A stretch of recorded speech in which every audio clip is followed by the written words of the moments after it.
కోరిక విన్నావుగా. కళ్ళలో చేరవా తొలి వెలుగా,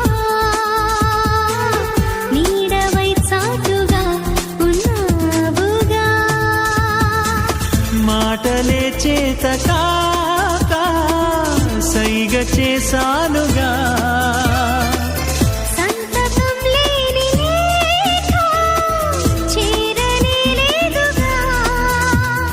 కలుసుకో త్వరగా కలలు నిజమవగా.